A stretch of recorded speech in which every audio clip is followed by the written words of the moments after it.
하여튼 원래는 공부 열심히 합시다. 네. 열심히 해야죠. 예, 그래 지혜와 자비가 생길 수 있도록 예. 공부해야 돼. 오늘 전부 다 이끌어주십시오. 박수로 네.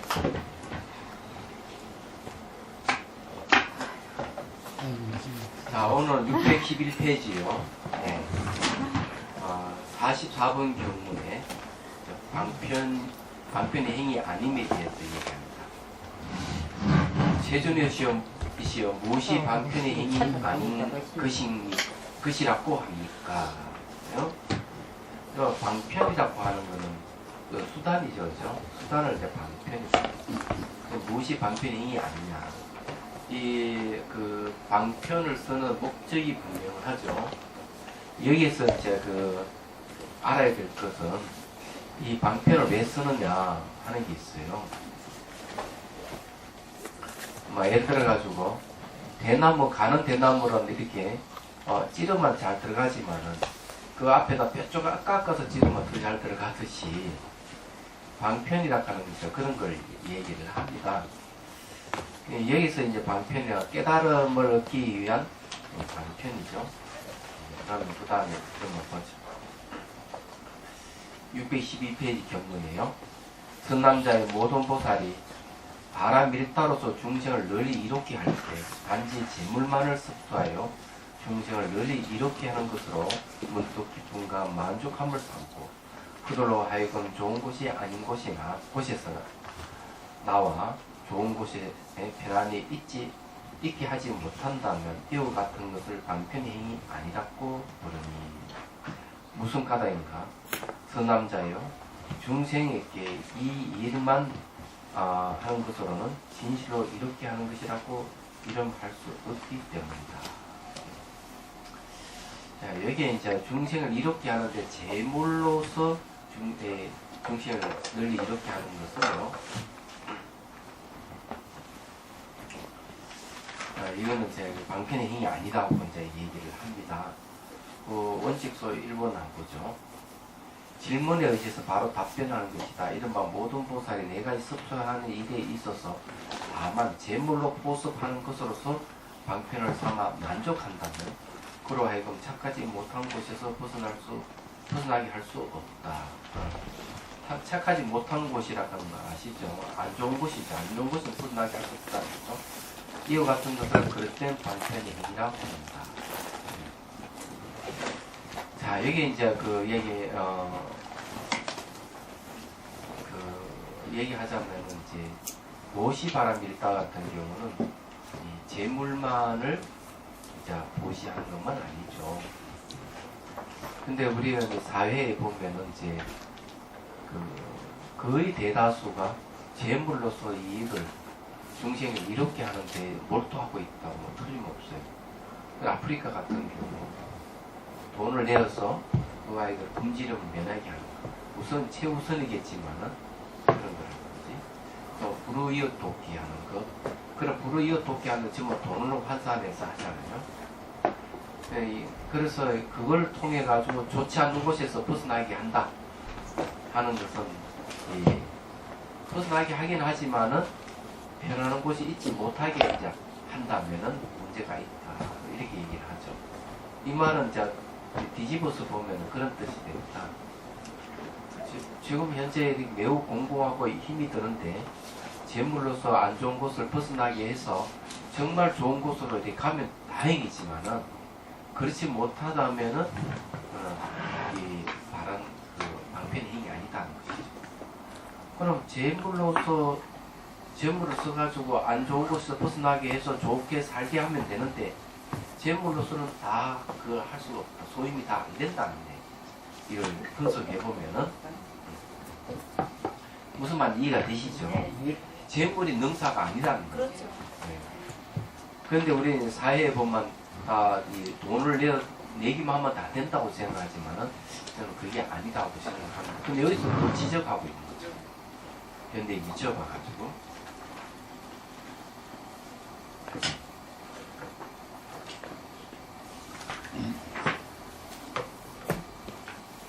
그 다음에 원칙서 이제 2번에 보십시오. 여래께서 바로 말씀하시는 것이다. 모든 보살이 중생에게 오직 재물의 보습만으로 재간을 기쁘게 하면 이롭게 하는 것이라고 말하지 않고 반드시 법의 보시를 갖춰서 모든 중생을 하여금 착하지 못한 곳을 벗어나게 해야 비로소 이롭게 하는 것이라고 말합니다. 그럼 결국 뭘 얘기합니까? 재물 보시 플러스 법보시. 법보시라고 얘기하는 것은 이치를 잘 설명해 주는 거죠. 이치를 잘 설명해 줘서 무엇이 진실인지를 알게 하는 것, 이게 참 중요하다.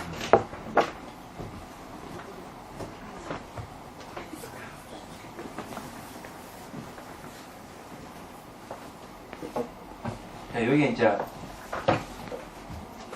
자, 진실로 이렇게 한다 했는데 진실이 뭐를 얘기하느냐면요. 간단히 이제 설명을 좀 하죠.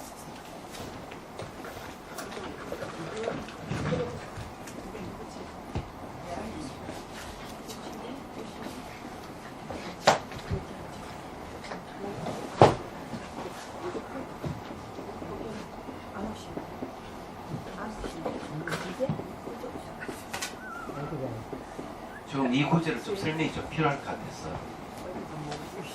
자, 요거는 이름입니다. 죠? 이름. 요거는 형상이죠. 자, 이름과 형상의 세계에는 뭐가 필요한 건 재물이 필요해요. 재물이 필요한데, 여기 이제 우리 마음을 이야기하면은,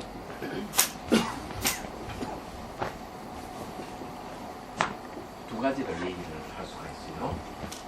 진실은 진여가 진실이에요. 이게 이제 진실입니다. 여기에 이제 우리가 얘기 이름과 형상에 대해서 우리는 분별한다고요. 이걸 이렇게 이제 분별을 하는데 과연 이름과 형상에 딱 맞댈 수 있는 대상은 존재하느냐면 존재하지 않는다. 이건 되게 이제 우리가 막 어렵고 힘든 거는 눈에 보이는 형상이라든지 이름에 걸려있어요. 진실은 여기 없는 거예요. 얘기하자면. 예를 들어서 이제 얘기하자면은 우리나라 같은 경우는 상대적 빈곤이 있다고 생각을 해요. 상대적 빈곤. 그러니까 상대적 빈곤은 대체적으로 어떤 걸 얘기하는가 하면은 이름과 형상이 좀 속해 있는 거. 상대적 빈곤 얘기합니다. 근데 우리가 이제 상대적 빈곤을 하지만 외국에 비하면은 진짜 잘 살고 있습니다. 그런데 불구하고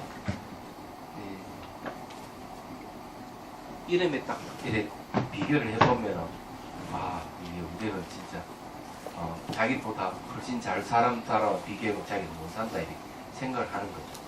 또는 명예라든지 뭐 이런 게 있지 않습니까? 그 전부 이름에 속한답니다. 근데 이름은 되게 이제 대상을 어떻게 보는가 하면 대상을 독립되어 있는 것으로 보이고 분리시켜버리고 또 스스로 이래 존재하는 같이 보이게끔 하는 이름의 특성이에요. 그러니까 보면은 이제 무난하게 사는데 비교해서 자기보다 잘 사는 사람이라든지 명예 있는 사람이라든지 이런 사람 딱 비교하면 아이고 우리는 못 살아 이렇게 딱 생각을 하는 거죠. 이건 분리시키는 거죠. 독립된 개체로 상호관계가 있는데도 불구하고. 근데 형상이라 하는 거는 이제 이 여러 가지 조건이 모여가 이 형상을 이루니까 이름이 생긴 것이기 때문에 이 형상적으로 봐도 높고 낮은 차이를 분명히 우리가 인지를 할 수가 있습니다. 얘기하자면. 근데 이런 건 좀 분별이 있어요. 그래서 이제 이런 사람에게는 재물이 필요해요. 재물이 필요하지만 진실은 드러나 있지 않는 거죠. 그러면 여기에서 이 지혜가 필요해요. 지혜로서 이제 우리 진실을 알아야 됩니다. 이 진여락하는 무엇인지를 알 필요가 있는 것이죠. 얘기하자면은. 그리고 요건 이제 명상은 요거는 이제 뭔가 분별성이라고 그러고요. 여기 분별과 지혜는 요걸 갖다가 의타성이라고 그러고요. 진열을 갖다가 진실성이라고 합니다. 이게 이제 유식 삼성을 배대해서 보면 아는 거죠. 자, 이름과 상의 세계는 뭘 얘기하는가 하면은 새끼를 뱀으로 착각하는 걸 얘기합니다. 그러니까 뱀은 존재하지 않는 거죠. 새끼가 진실이죠. 이때는. 이때 이 의타성이 뭔가 하면 새끼의 근데 새끼가 또 진실은 아니에요. 과에서 있는 새끼를 밥을 뭉태보면은 지불이 있고 지불이 있었다는 건 그게 이제 진실성. 비유를 들자면은 이렇게 비유를 들 수 있는 거죠. 그러면은 이게 이제 허상 속에 사는 거하고 진실성 속에 사는 거 어떤 차이가 있느냐 하면 이 분별 속에 사는 거는 항상 뭐가 되는 괴로움이 있다는 거야. 우리는 진실성은 열반 낙을 얘기하는 거죠. 생사가 없는 낙을 얘기하죠. 이런 차이가 분명하게 있는 거죠. 얘기하던 거. 이게 이제 사람들 이름에 속아서 사는 경우가 너무 많기 때문에 항상 분리시켜서 본다. 이름을 통해서 봤을 때는. 그 전에 실험을 했잖아요. 책상 위에서 명칭을 하나하나 붙이면은 뭐 찻잔, 시계 뭐 이런 식으로 책하면 다 분리돼버려요. 이름이 들어가기 때문에. 그 다음 형상도 보면은 분리되어 있는 요 둥근 모양이라든지 요 시계하고 또 형상이 다르잖아요. 이게 그 다음에 이 책도 형상이 다르거든요. 다르기 때문에 항상 이름이 있고 상이 있으면은 이렇게 다 분리돼 버립니다. 그렇지만 우리가 이름을 쓰지 않고 이 모양을 우리를 그 특정한 모양을 인식하지 않고 그냥 책상 위에 바라보면 전부 다 하나하나 연결되어 있는 거죠. 얘기할 거. 근데 이런 사실을 모르기 때문에 위정자들이 정치를 펼 때 전부 다 이름이라든지 형상이 집착해가지고 정책을 펼 때는 뭐가 생겨? 편차가 생깁니다. 예. 그러니까 이 편차가 어떤 게 생기느냐 하면은 잘 사는 사람 잘 살고 못 사는 못 사는 이런 양극화가 생길 가능성이 많아요. 왜? 독립돼 있고 분리돼 스스로 존재하는 같이 보이는 이거는 전부 다 양극화를 부지키는 내용들이에요. 전부 다 얘기하다 보면. 그러면 지금 현재 지금 보면 서울이 뭐 20몇 년 만에 한파가 몰아쳤잖아요. 이 한파가 몰아친 것도 이거 양극화 중에 한 현상이에요. 이산화탄소가 많으니까 이게 온도가 막 올라가잖아요. 올라가니까 이것이 그 따뜻한 기류가 북극으로 가니까 이 한랭한 기운이 밀려가지고 어디로 오는가 하면은 시베리아로 걸쳐서 중국을 거쳐 우리나라로 오는 거죠. 그럼 이산화탄소가 왜 많이 생기느냐면 인간의 욕심 때문에 양극화죠. 왜냐하면 나는 잘 살고 너는 못 살아야 된다는 생각. 내 잘 살기 위해서 너 좀 죽어줘야 되겠다. 그래서 소 잡고 돼지 잡고 다 잡는 거야. 그러면 또 많이 키워야 되잖아. 그러면 거기서 이산화탄소가 많이 발생하니까 이 문제가 발생하는 것이죠. 그러면 이런 생각이 기후에만 영향을 줬느냐가 아니에요. 이게 모든 대립적으로 해가지고 이 싸움을 전부 일으키는 이런 쪽은 양극화를 부추기는데 이게 사람 마음이 그래 되면은 가정도 그렇고 사회 현상도 그렇고 국가도 그런 쪽으로 가는 거예요. 양극화 현상이 생기는 거죠. 그래서 이게 전부 다 이게 독립 분리 스스로 존재하는 같이 보이는 것들이 이름이나 형상을 통해서 나타나기 때문에 진실은 뭐냐면 상호 의존에 있대. 관계성이. 그래 이 관계성을 잘 봐야 되거든요. 그래서 이게 이제 어떤 실험을 하는가 하면은 이런 실험을 했어요. 프로그램들이 있는데 상호 의존, 협동, 그 다음에 용서하는 거. 이게 처음에는 이런 것들이 처음에는 별 힘을 발휘하지 못하는 것 같아 손해보는 것 같아도 이놈 가장 힘을 강하게 낸다는 것이죠. 그래 프로그램들이 이제 보면 여러 가지 프로그램들을 이제 경쟁을 붙였는데 상호의존이라는 협동이라는 용서라 하는 프로그램이 다른 걸 다 제압을 나중에 처음에는 손해보다가 도리어 다른 프로그램들이 이런 프로그램을 이제 채용해가지고 닮아가면서 이게 천하 통일을 해버리는 얘기가 나옵니다. 그러니까 소프트웨어 프로그램 자체를 그렇게 했을 때 어떤 게 우수하냐 가장 우수한 프로그램이 뭐냐 했을 때 이놈이라는 거죠. 말하자면 그러면 이 상호 의존을 한다 하는 게 상호 의존하기 때문에 당연히 협동이 일어나고 그 다음에 잘잘못을 용서해주는 마음이 생기는 거. 가장 중요한 상호의존이고 상호의존이 의타성이에요. 그래서 이게 이 의타성에서 분별을 일으키면은 이런가 형상이 매여가지고 분별성이기 때문에 괴로움이 일어나는 반면에 여기 의타성에서 이게 진실을 잘 알면은 이게 지혜다. 그러니까 여기 이 요걸 갖다가 염의타라고 하는 분별은 물들어 있는 염의타라고 해요. 염의타라고 그러고 그 다음에 여기는 이제 깨끗할 정자 정의타라고 그래요. 정의타가 뭐냐 하면은 바로 진실인 진열을 이야기하고 여기에 이제 염의타는 분별이기 때문에 뭘 분별해? 모양이라든지 상을 분별합니다. 전부 다 마음이 있어야 됩니다. 최종적으로 얘기하자면. 그렇기 때문에 지금 사회가 보면은 양극화지났지만은 도와주는 사람이 나오잖아. 도와주는 사람들은 상호 의존성을 알고 있는 사람이죠. 기부를 많이 한다든지 봉사를 한다든지 이래 하는데 그렇게 하긴 하는데 재물수 하는 거는 진실을 모르는 거예요. 이런 사람밖에 못 도와줘. 이 재물이 필요한 이런가 형상에 매려 있는 사람에게는 재물이 필요하지 몰라도 진실을 모르는 진열학하는 진실. 이 정의탁 이걸 모르는 거. 마음 씀씀이를 모르는 거죠. 그러니까 좋은 곳에 좋지 못한 곳에서 이렇게 구제를 해가지고 좋은 곳으로 이동해야 되는데 결국 좋은 곳 좋지 못한 곳도 빼내지만은 결국 그 좋지 못한 곳으로 다시 이동하게 된다면은 문제가 된다. 그게 이제 재물로서 사람을 도울 때는 한계가 있다. 이런 얘기예요. 이 내용.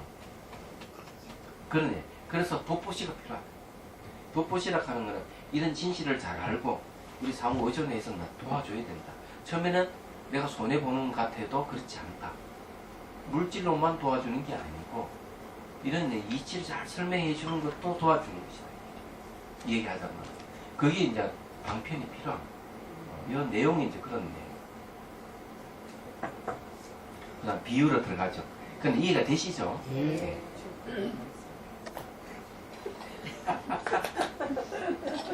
그게 이제 결국 단계가 필요하니까요. 처음부터 이제 법보시면 힘들고. 예, 처음부터 법을 힘들죠. 단계가 필요한 건 맞아요.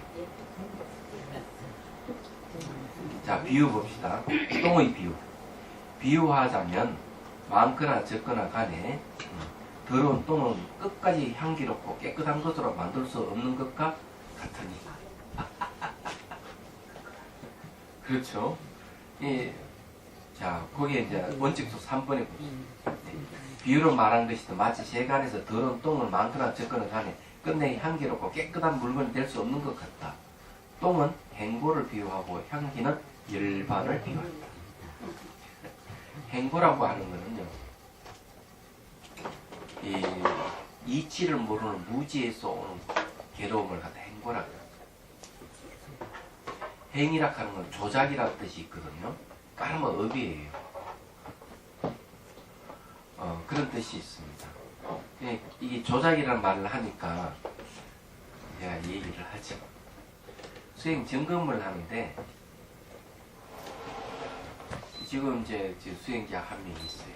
장기 수행을 하는데 이제는 몸 차원에 넘어가지고 마음의 차원에 들었었어요.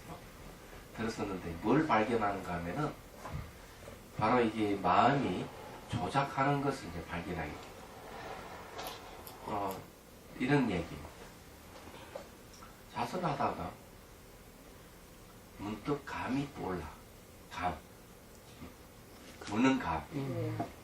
자, 감이 떠올라서 거기서 끝나버리면은 괜찮아요. 이게 감이 떠올라 딱딱 사라지면서 그 다음 이런 마음이 뭔가 하면 네, 먹고 싶다는 생각이 딱 일어나는 거예요. 먹고 싶다는 생각 딱 일어나. 거기서 끝나면 또 괜찮은데 그 다음에는 강력한 욕구가 생겨서 자, 일어서가지고 방에 남아있는 감을 먹는 거예요. 먹고 와서 돌아왔다 자선하면 가만히 자기 생각해 보는 거예요. 이게 도대체 뭐냐 이거지. 자, 이게요, 이게 염연기라고 합니다. 염연기. 예, 물들어있는 연기예요. 이게 무서운 거거든요. 한번 생각해 보십시오. 요걸 바꿔서 딱 보면 어떤 일이 벌어지는가 하면 이런 일이 벌어져요. 괴롭다. 이제 너무 괴로워. 너무 살기 힘들어, 괴로워. 하는 생각이 떠오르잖아요?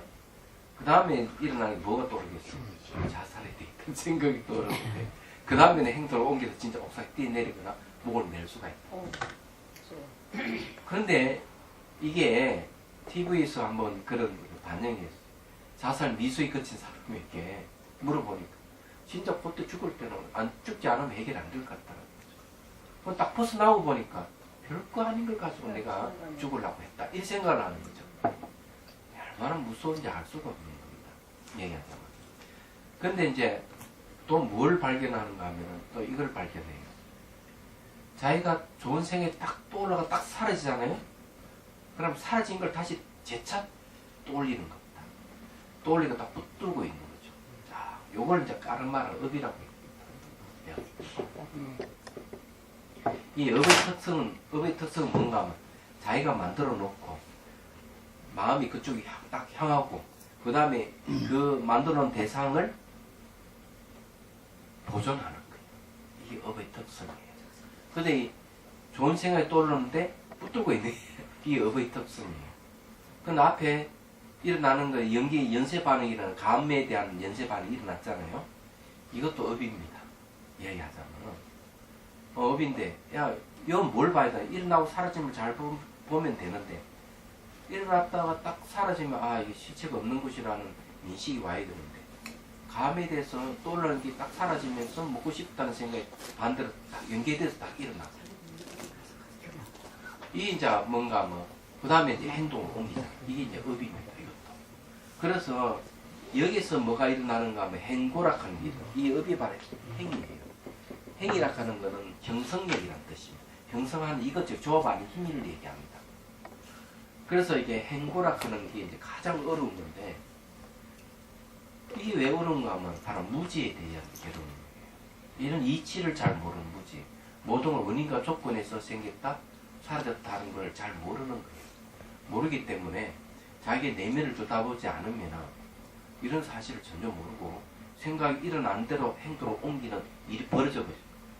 얘기하죠. 그래서 여러분들이 이 행동하는 행위는 그 이전에 이런 생각들이 일어난다는 사실 빨리 알아야 돼요. 그래서 벌써 이게 몸 차원을 넘어가지고 마음 차원으로 돌아오니까 이제 그걸 보기 시작을 하는 거죠. 얘기하죠. 그냥 본인도 깜짝 놀라. 마음이 이리 조작을 하는구나. 조합을 해가지고 새로 만들어내는구나 하는 걸 알게 되는 거죠. 그래서 여기에서 얘기하자면은 똥은 행고에 비유하고 향기는 열반에 비유한다. 똥이라 하는 이게 까르마 업이라고 이게 되게 쉽게 말해가지고 무지에 의한 고통은 끝까지 이게 냄새가 향기가 좀 못하대. 말 안 되는 거죠. 그러면 우리가 도움을 줄 때 행고에 빠진 사람 있잖아요. 여기 이제 그 괴로움에 대한 이야기를 다시 한번 해보죠. 3가지 괴로움이 있어요. 처음에는 고고성이 있습니다. 고락하는 괴로움이 있고요. 두 번째는 계고성이 있습니다. 무너진다는 거죠. 계고성이 있습니다. 계락하는 고의 성품이 있고, 그 다음에 세 번째는 행이락하는 고의 성품이 있습니다. 자, 계고는 감각적인 고고성은 감각적입니다. 감각적인 것이기 때문에 내가 엎어지거나 넘어지면 고통이 오죠. 또 사랑하는 사람 헤어지면 가슴이 아픈 것도 감각적입니다. 상당히. 이런 것은요, 적어도 물질적인 또 경제적으로 나아지면 없어지는 고통들입니다. 경제적으로 나아지면. 그러니까 경제적으로 나아지면 없어지는 고통들이 많죠. 예를 들어 가지고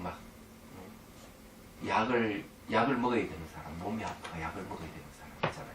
그러면 약을 사서 먹으면 그 고통이 없어집니다. 그런 사람이 있고, 또 못 먹어서 이 체중이 안 나가는 애들 있잖아요. 아프리카 아이들도. 물질적 도움을 주면 벗어날 수가 있어요. 그건 전부 고고예요.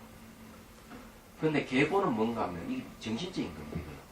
계고 정신적인 건데 내가 명예가 무너져 버렸다든지 일전 정신적인 멘붕 상태에 와버린다. 그건 개고성이에요.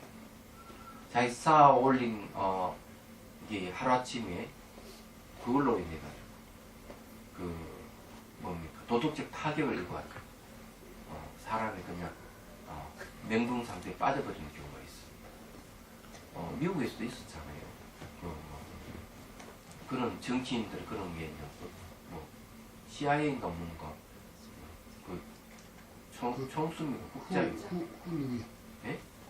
국장입니까? 그 스캔들이 말려갖고 막 굉장히 도덕적 타격이잖아요. 얘기하잖아요. 근데 그런 것이 이제 개에 속하는 거죠. 자기가 높은 지위에 있다 한 번에 지위에서 물러나는 그런 이런 거는 이제 어떤 정도의 경계감이 없어지는가 하면은 불고 불락의 경지에 가면 됩니다. 새끼 사선정에 가면은 마음의 평정이 오면서 여기에 대해서 고통에서 벗어나요. 근데 행고는 행이라 하는 고의 성품은 다른 거에 비교하면 그래서 이게 이 개고성이라 하는 거는 변화에서 오는 거거든요. 내가 변화에서 오는 것이 개고성이라는데 행고성은 무지에서 오는 거예요. 무지에서. 다른 게 아니에요. 그래서 이게 이제 형성된 거거든요. 형성된 거죠. 형성력이니까. 행이라 하는 거. 어떤 형성된 것이 형성된 게 있다면은 이 형성된 것이 무너진다면은 바로 개고성에 속하는 거예요. 무너지면서 감각적으로 온다면은 개고성에 이거는 로고성에 속하는 거예요. 그렇지만 형성된 것에 대한 이 자체에 대한 무죄는 행고성에 속하는 얘기하는 거예요. 그러면 여기 물질적인 도움을 줘가지고 고통이 벗어나는 거는 고고성에 얘기하죠. 그렇지만은 근본적인 내가 감각적인 괴로움이라는 무너짐에서 오는 괴로움의 근원은 뭔가 하면은 이 형성된 것에 대한 무지잖아요. 형성된 것에 대한 무지가 남아있는데 이거 안 되는 거예요. 이게 물질적인 도움을 줘도 이게 없어지질 않은 거예요. 그럼 원래 법부시를 해요. 이치를 설명해 주는 수밖에 없는 거죠. 몸이 있잖아요. 몸이요. 몸은 부딪히면 고통스럽잖아요. 넘어져 막 고통 병이다 약을 먹어야 되고 이런 거잖아요. 그럼 돈이 필요하죠. 그럼 그게 왜 고통스러우냐?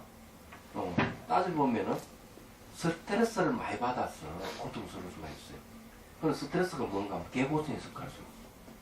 스트레스 받아가 정신적인 고통이 오는 거죠. 그럼 그것이 몸에 영향이 오는 거예요. 그래서 저기 보면은 혈압이 있잖아요. 고혈압이 있는 사람, 그런 사람도 따져보니까 스트레스하고 관계가 있다. 당연하죠. 네.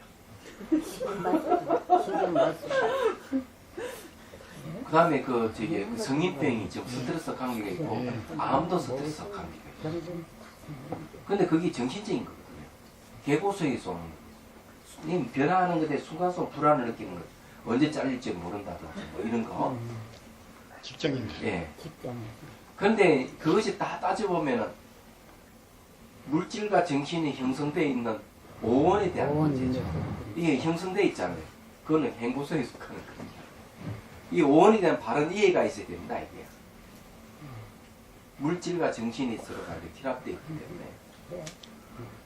그런데 그런 걸 잘 모르는 거예요. 모르기 때문에 스트레스 받고 이 감각적인 고통이 그게 무지가 맞습니다. 그래서 여기에 무지에서 오는 고통은 지혜가 필요합니다. 그 법은 뭔가 법에 대한 바른 이해를 가지면 지혜가 오는 거죠. 법이라고 얘기한 것은 뭐냐면 원인과 조건에서 생기고 사라지는 걸 다 법이라고 얘기해요. 응? 다른 게 아니에요. 그게 인연이 아니다요, 스님. 법보시가 암만 줘도 못 받아들여요. 때가 돼야 돼요. 그렇죠. 그것도 때가 마찬가지예요. 돼야 돼요. 그런데 저를 뚝 하란 말이에요. 똥의 비유는 그런 거예요. 그게 못 받아들이는 것보다 순간순간 깨어있지 않기 때문에 저는 예, 그것도 맞는 왜냐면 한참 지나고 보면 아 그게 아니었어 이렇게 느끼잖아요. 그러니까 그 수행이 안 됐기 때문에 그걸 못 받아들이는 거지. 그렇죠. 의식 있게 있으려면요. 예. 과거는 지나가서 돌아오지 않을 수 없고 예. 미래는 오지 않을 수 없고 현재도 머물지 않는다 하는 사실을 명확하게 물질적 현상이나 정신현상 그렇게 보면 의식이 깨어나게 돼 있어요. 그걸 누가 사회에서 어떻게 알아요? 이 말을. 아니 사회는 몰라도 그런데- 우리라도 네. 알아야 되는데 근데 우리도 놀라운 그렇잖아. 것은 이걸 가지고 정신병을 치료해요. 외국에서는. 그래, 예, 예. 미국이나 유럽에서는. 그게 그 KBS의 그 프로 나와 있잖아요. 무슨 프로? 다르마라 프로 건가? 예, 다른 예. 말에. 거기 뭐 세 번째 치유하는 부분 보십시오. 이걸 다 치유하는 거예요. 그러니까요. 왜냐면 과거에 매여 있는 사람들 중에는 우울증 환자들 있잖아요. 우울증 환자는 과거만 붙들고 있는 거야. 근데 이걸 치료하는 바로 이걸 치료하는데 과거, 현재, 미래를 설명하는 이거는 무상 관찰을 얘기합니다. 무상 관찰. 그래서 이 무상 관찰은 무엇이 깨어나는데 진짜 놀라운 건 대성불교에서는 이걸 가지고 어떻게 해석하는 자 있어요. 과거는 지나가서 없고 미래는 오지 않아서 없고 현재도 머물지 않는다. 이거는 대성불교에서는 공성을 그렇게 해석해요. 공성을 얘기하자면 똑같은 글귀인데 예. 이 무상관찰인데 불구하고 그렇게 제대로 보게 되면 공간이 생기고 그 공간을 통해서 공성을 볼 수 있다 이렇게 얘기하자면 놀라운 것이죠.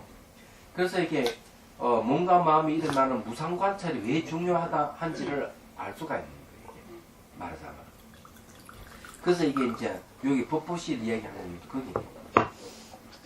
그러니까 이게 보시바람일을 하면서도 제보시와 함께 법보시가 성행이 되야 된다는 거.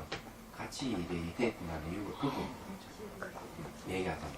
그러니까 물질적으로 도움을 주면서 또 한편으로는 정신적인 어떤 의식이 깨어나도록 이렇게 설명도 해주고 명상할 수 있는 지도도 해주면 훨씬 좋지 않겠나. 그러니까 저 신문에도 뭘 나오는가 하면은 잘 사는 사람보다 못 사는 사람이 스트레스를 받아가 10년 정도 수명이 짧다고 나와서 통계적으로 얘기하잖아요. 근데 알고 보면 잘 사는 사람도 자살하는 사람도 있거든요. 그래서 이게 생각을 잘 살고 못 사는 걸 가지고 재물로서 이게 얘기하면 좀 곤란해집니다. 예. 그게 정신적 여유가 있다. 소유를 많이 한다 하는 거는 소유하고자 하는 욕구 가지고 있는 사람 있잖아요. 내가 많이 가지고 있으면 더 소유하려고 하는 사람들은 늘 부족해요. 내가 가진 게 없더라도 소유관념이 없는 사람은 부족함이 없는 사람. 예. 그래서 의식적으로 내가 하루 벌어서 하루 먹고 사는 사람이라도 내가 능력이 안 됐어. 그렇다 하는 걸 인식하고 이 하루 벌어서 먹고 살지만은 내가 소유하고자 하는 소유관념을 놓아버렸을 때 이 사람은 부족함이 없고 행복해질 수가 있는 거죠. 얘기하죠. 그건 정신적인 문제예요. 제가 볼 때는. 자, 그 다음에 또 봅시다. 자, 이와 같이 중생은 행고로 인하여 행고 그 성품이 괴로운 것이니 방편이 없이 단지 재물만으로는 잠시 모양을 풍요롭고 이익되게 할 뿐이고 가히 즐거움을 이루어주는 것은 오로지 묘하고 선한 법 가운데 편안한 곳에 머물게 하는 것이니 비로소 제일의 풍요와 이익이라는 이름을 얻을 수 있다. 이거는 뭔가 빨리 일반을 얘기했죠. 원칙소 4번에 비유를 결론 짓는 것이다. 이른바 모든 중생은 행고로 인하여 그 성품이 모두 괴로우니 재물과 음식으로서 이롭게 한다 해서 즐거움을 이루게 할 수는 없다. 오직 깨달음과 일반의 위묘하고 착한 법 가운데 편안히 있게 하고 이렇게 해야 비로소 가장 이롭게 하는 것이라고 이름한다. 자, 여기에 이제 두 가지가 나왔는데요. 자, 깨달음이죠. 깨달음은 법입니다. 깨달음이 있고, 자, 열반이 있습니다. 열반이 있는데, 깨달음은, 이거는 바로 지혜에 의해서 깨달음이 이루어지고, 열반은 성정에 의해서 옵니다. 얘기하자면. 그래, 배들을 치면 이런 거죠. 그래, 이 두 가지는, 같이 함께 가는 거예요. 지혜와 선정, 이걸 선정 쪽에는 뭐가 있는가 하면 자비도약에 선정이 불에 포함된다는 사실을 이해를 하셔야 돼요. 그래서 깨달음은 지혜가 생겨야 깨달음이 없고 열반이라 하는 것은 선정을 얻었을 때 열반을 얻을 수가 있어요. 열반은 정멸이라는 말을 쓰잖아요. 희론이 정멸됐다 하는데 이 선정을 얻었을 때 특히 이제 여기에 지혜는 이제 이빠산나고요. 선정은 사마타 수행을 하는데 대성 사마타는요 바로 이 열반을 얻습니다. 대성 사마타 열반을 얻는다고 되어 있어요. 그래서 소성 사마타에서 이 얘기는 안 하는 걸로 알고 있습니다. 예. 그런데 이 선정을 통해서 그 지혜가 같이 작용을 해야 되기 때문에 이 선정과 지혜를 항상 같이 거르는 뭐든지. 그래서 초기 경전에도 이 수행을 할 때 뭘 이야기하는가 하면 처음에는 사마타 수행하고 바사 수행을 간다. 두 번째는 이바사는 수행하고 사마타로 간다. 세 번째는 사마타 이바사는 함께 수행한다. 이렇게 돼 있어요. 마지막 네 번째 길이 뭔지 아세요? 제일 빠른 길이 네 번째죠. 들어서 바로 깨닫는 거.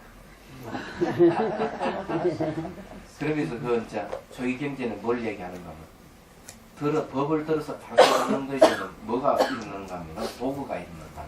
도구. 마음이 들뜨는 것이 법문을 들어가지고 의식이 깨어날 때 막 이 마음이 들뜸이 일어나는데 이 마음이 들뜸이 뭔가 깨달음으로 인도한다. 그래서 도구가 다 번뇌지만 이때 법을 듣고 일어난 도구는 마음이 들뜸이라 하는 성격이 다르다고 얘기를 하고 있죠. 그런 것도 있어요. 예. 그래서 여기 두 가지를 든 이유가 깨달은 거 일반이라는 말을 쓴 이유가 여기 있는 겁니다. 그럴 경우에 희열하고 예? 희열.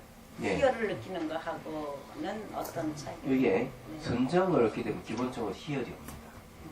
선정의 조건 중에 초선정의 조건이 뭔가 하면은 첫 번째는 심, 두 번째는 사, 세 번째는 기쁨이고, 네 번째는 행복감, 즐거움이고, 다섯 번째는 심일경성, 마음 움직임. 심일경. 네.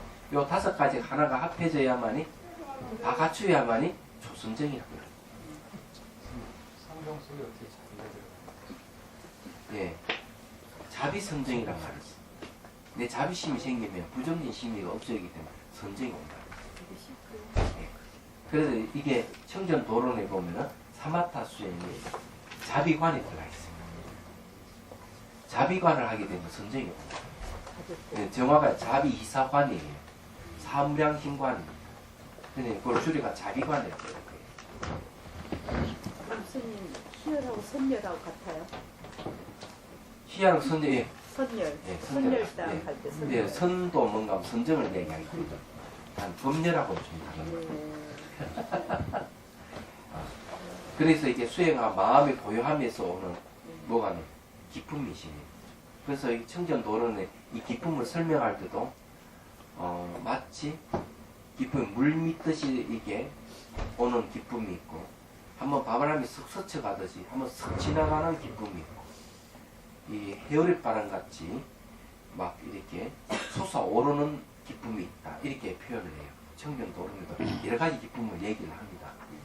그 중에서 이제 그런 얘기를 하죠. 딸아이가 만삭이 되니까 부모가 얘기해. 오늘 절에 가는 날이지만은 니는 몸이 무겁기 때문에 집에는 지키고 있어라. 우리들 대신에 기도하고 깨 하고 갑니다. 절을 가는데 그 딸아이도 자기 절에 가고 싶은 거야. 앉아서 이렇게 있는데 절 간 게 떠오르고 스님들이 떠오르면서 이제 행사하는 게 눈에 쏙 나타나는 거야.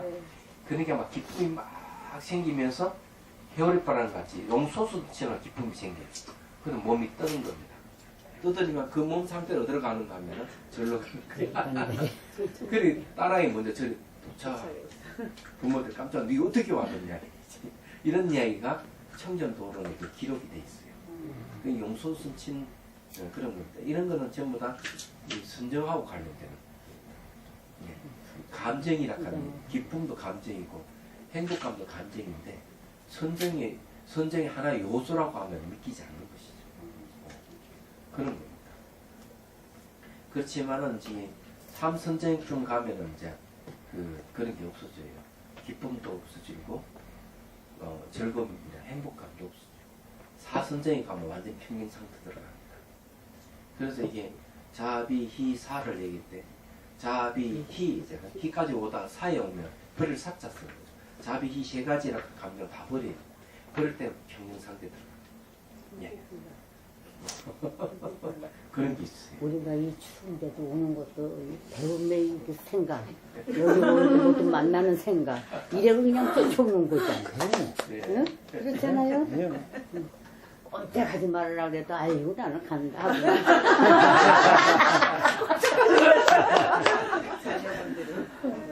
아이고 엄마 오늘 꼼짝하지 마. 보살님이 나오시는데 우리가 안 나오면 안 되지. 그래서 여기에 하지 말라 그래도 지혜와 하동진이 오는 거가 여기에 그래. 깨달음과 열반을 얻었을 때 편안해진다는 걸 얘기를 하고 있어요. 여기서 이게 가장 편안한 것이 가장 이로운 것이다. 이렇게 내가 얘기를 이제 손이나 한다는 걸 댕기지 기억을 않고 하십시오. 그냥 자, 넘어갑니다. 예. 자, 45분 경로. 그이 기분으로 오면은 자, 바람일단 청정이 가는 거예요. 그래요. 관자재보살이 다시 부처님께 여쭙다. 세존이시여 이와 같은 모든 바람일단이나 몇 가지의 청정함이 있습니까? 그러니까 육바람일단에는 몇 가지 청정이 있느냐 이런 묻는 것이죠. 자, 그 다음에 부처님께서 관자재보살에게 말씀하셨다. 선남제 나는 결코 바람일단에 앞서 말한 5가지 모양을 제외한 그 밖의 청정함이 있다고 말하지 않느니라. 그러나 나는 곧 이와 같은 모든 일의 총체와 개별에 의거해 바람일단의 청정 모양을 말하겠다. 그럼 원칙 수원자 2번을 해봅시다. 이렇게 해서 바로 답변하신 것이다. 이에 두 부분이 있다. 먼저 청정이 앞에서 말한 5가지 모양을 떠나지 않음을 밝히고 다음에 5가지 의지에서 총체적 개별적인 7가지를 밝힌다. 이것은 전자이다. 이른바 세종께서 앞에서 말했듯이 잡념된 집착이 없기 때문인 것과 나아가 5번째인 올바른 해양하는 목숨 이것을 제외하고 별도의 청정한 모양이 있다고 말씀하지 않는다. 우리 5가지라 하는 것은 자 거기에 595페이지 보십시오. 네, 595페이지 1번. 여기 나오네요. 제일 밑에 보면요. 첫째는 물들고 집착함이 없기 때문이고 둘째는 돌아보면 연연해함이 없기 때문이고 셋째는 제가가 없기 때문이고 넷째는 분별이 없기 때문이고 다섯째는 바르게 해양하기 때문입니다. 맞죠? 여기서도 첫 번째를 얘기를 하고 있죠. 5번째는 올바른 해양하는 모습. 예. 그렇군요. 거기에 이제 그 뭐를 얘기하면요. 첫 번째는 잠재된 집착이 없기 때문이고 맞죠? 나아가 5번째 올바른 해양하는 모습 맞잖아요. 595페이지 여기 이제 5가지 청정이에요. 얘기하자면. 그래서 이게 바람일단을 수행하게 되면은 이 5가지 이제 의미가 생기는데 이게 5가지 청정입니다. 그래서 여기서는 이걸 근거를 해가지고 다시 7가지 모양을 얘기를 하겠다 했어요. 총체적 개별적으로 나눠가지고 여기 설명하는 이유가 이제 그거예요. 그 다음에 이제 봅시다. 원칙수 3번까지 했죠. 그러면 또 넘어갑니다. 그럼 이 5가지를 개별적으로 총체적 나눠 설명하기 때문에 다시 이제 그걸 자세히 이제 청정에 대해서 한번 공부를 하죠. 우선 청정이라 하는 말 자체가 어떤 뜻이 있는지를 우선 알 필요가 있죠. 청정하다. 청정이라는 건 깨끗하다고 하는 건데 우리가 무엇을 깨끗하다고 얘기합니까? 방이 텅 비어 있을 때 깨끗하다는 말을 하죠. 지저분한 게 싹 없으니까. 혹시 집에 아이들이 막 저재를 치고 막 난장판을 만들 때는 이걸 깨끗이 치우라 그러면 애가 말을 안 들을 때는 어떻게 하면 돼요? 애처럼 때리는 거예요. 종아리 때려요. 설득 다음에 종아리. 그거보다는 역설적인 방법이 있는 거예요. 그러면 그 어지러운 데다가 더 어지럽게 하는 거예요. 어머니나 아버지 화가 더 어지럽게 막 하면은 아이들 보다 못해가지고 치우기 시작해요. 심리적인 거죠. 돈. 네. 그래서 방안을 깨끗이 치웠다 하는 비어있게 하는 것이죠. 얘기하자면. 텅 비어있는 것이 공성이 깨끗함입니다. 얘기하자면. 공성. 자, 그 다음에 이제 봅시다. 46분 경문이에요. 총괄적으로 말하는 발음일단 1호까지 청정. 자, 총괄적으로 모든 발음일단의 청정한 모양을 설하자면 1호까지가 있다는 것을 알아야 하는데 무엇이 1호까지인가? 첫째는 보살이 이 모든 법을 남에게 알아달라고 바라지 않는 것이고, 야, 이건 좋은 말이에요. 자, 원칙 4번 보십시오. 순서대로 낱낱이 해석하는 것이다. 이게 두 부분이 있다. 먼저 총체적인 7가지 모양을 해석하고 다음에 개별적인 7가지 모양을 해석한다. 전자는 두 부분이 있다. 먼저 장을 표시하여 숫자를 넣고 다음에 개별적인 것을 문답을 해석한다. 이것은 곧 총체적으로 7가지 모양이 있음을 표시한다. 원칙수 5번 이해하는 개별적으로 7가지 모양을 해석하는 것이다. 이건 첫 번째 모양을 해석합니다. 보살 육바람일단을 은밀히 행하여 다른 이가 알지 못하게 한다는 이름이 알려지기에 이익을 구하지 않기 때문이다. 네. 여기 이제 그 1가지가 있다고 했는데 이게 이제 그 1가지도 보면은 각각 1가지 있네요. 총체적인 1가지 모양을 해석하고 개별적 1가지 모양을 해석한다. 이렇게 되어 있습니다. 그러면 여기 이제 무엇이 1호까지인가 하는 것은 개별적으로 얘기하는 건 아닌 것 같은데, 그죠? 자, 여기는 여기 그러면 원칙도 5번 있잖아요. 여기 이해하는 개별적 1가지 모양 해석한다 하면 이걸 바꾸세요. 총체적으로 바꾸십시오. 그걸 총체적으로. 네, 총체적이라는 아마 원칙 4번하고 5번하고 딱 보면은 다르잖아요. 자, 여기 무엇이 1호까지인가? 첫째는 보살이 이 모든 걸 남에게 알아달라고 바라지 않는 것이고, 이거는 총체적으로 이제 말하는 발음일 때 1호까지 청정에 대한 첫 번째입니다. 자, 넘어갑니다. 뭐 시간 다 됐다고요? 이거 요까지 해드릴게요. 요까지 하세요. 그래서 요건 조금 더 해석하면요. 남에게 내가 알아달라고 바라지 않는다 하는 건 대단한 거예요. 왜 내가 하고 있는 일에 대해서 남에게 알아달라고 바라지 않느냐. 남에게 알아달라고 하는 거는요. 반드시 이익을 구하기 때문에 그래요. 내가 이렇게 잘나면 나 좀 알아줘 하는 거는 이익을 구하는 마음이 있는 거고, 내가 이걸 이제 바람일단 수행하면서 남에게 알리지 않는 것은 이익을 바라는 마음이 없기 때문에 그렇다. 이걸 청정해야 한다. 이런 뜻이에요. 자, 요거 하나만 해석했어요. 자, 그러면 질문할 게 있으면 하십시오.